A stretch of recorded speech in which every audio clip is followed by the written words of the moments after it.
These hands were once used for battle. Now they're but humble tools for peace. But does this world really exist in the superhero world? Welcome back, Thor fans. Project number 5 will bring another vibrant, loud chapter in Hemsworth and Waititi's collaborations on the storied character. Oh yeah, Scrapper 142. Gotta watch out for those Asgardians, man. They are hard to perish. So stay with us until the end, as we have some really great news to share with you. Now let's make a short recap.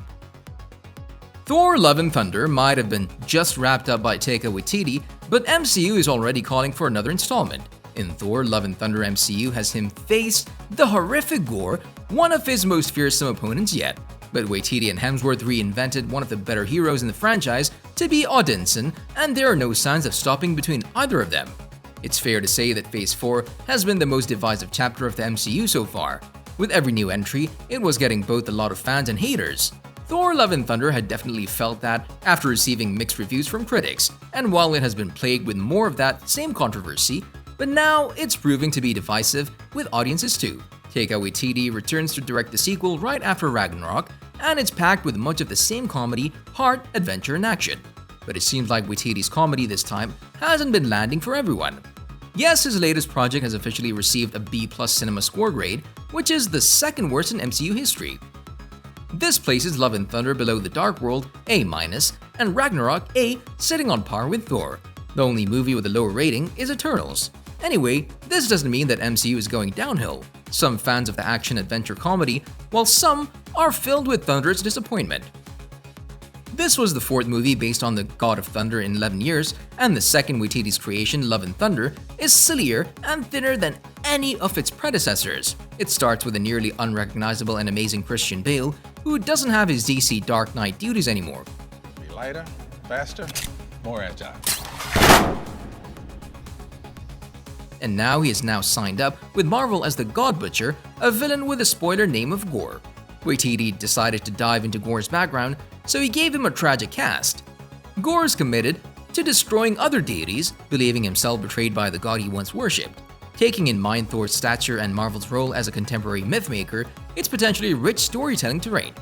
But while Christian Bale is hitting that like button, just like you should do if you haven't done so already. No really, while Christian Bale is investing the character with frictional intensity and taking the role by the throat, Gorr proves disappointingly dull. Most of the time, the God Butcher simply gives Thor another chance to be a hero, which Hemsworth uses in the best possible way. But let's go one by one. What were the biggest complaints about this movie? The first one is that the pacing is not so great, and this is a complaint related to every Waititi movie so far. Since this movie is one of the shortest MCU movies ever, it feels like the plot is just rushing from one point to another. The transitions were really rough, especially in the moments where they were trying to balance both comedy and drama. Critics are unanimous, and they all think that a longer runtime may have fixed the problem. The famous volume LED technology is the biggest element causing the issues. This technology was used on both Obi-Wan Kenobi and The Mandalorian.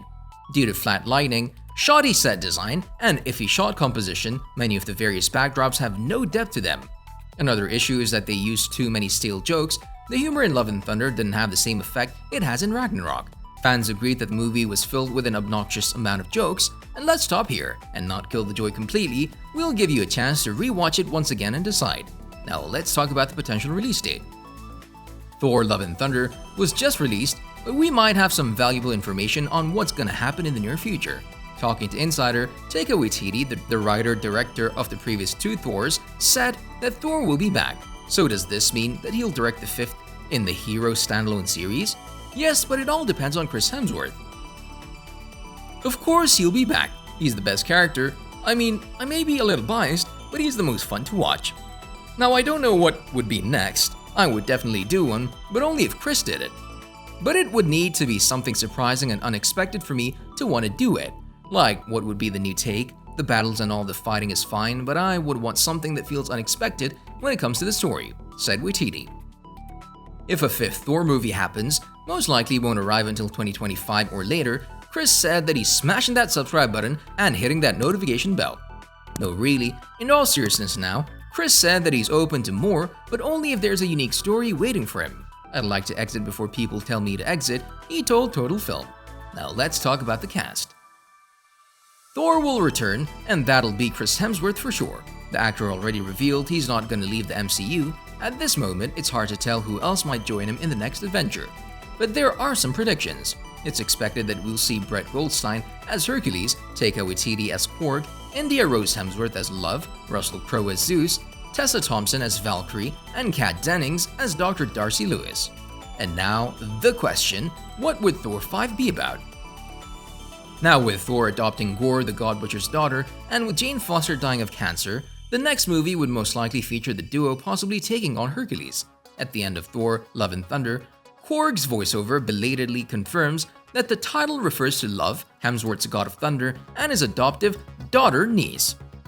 The child is born out of eternity and almost immediately teams up with Uncle Thor while boasting incredible cosmic powers. All of this could be a setup for another Thor movie in the MCU.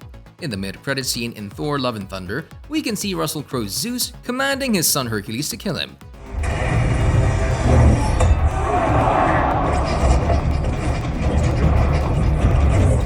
And this is also a big deal. Imagine a battle hero versus hero, Thor versus Hercules, a battle to end all MCU battles. And given their level of power, this might be an amazing idea.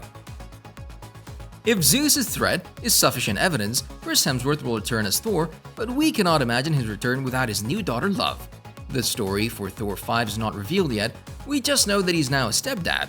While Valkyrie as a king of Asgard, he's now creating warriors out of children in case someone else tries to kidnap them. We'll likely see if once again taking a role in whatever's next for the world of Asgard.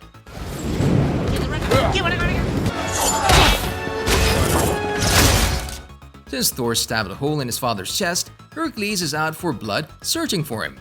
Therefore, Thor will have to watch his back, and yes, the biggest expectation for Thor 5 will be the Battle of Gods. In his interview with Extra, Chris said, "My whole career has been based around me playing this character, and to come back again and again and play it with different directors and different cast has been an absolute joy. And yeah, we'll see what the fans want, and I don't know, I'm down for whatever is enjoyable and having a good time." Thor Love and Thunder didn't get the best critics review so far, but it's been only a few weeks since its release date.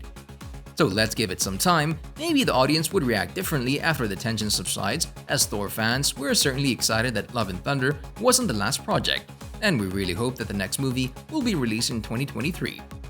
So what do you think of these scenarios? Thanks for watching, and see you in the next video.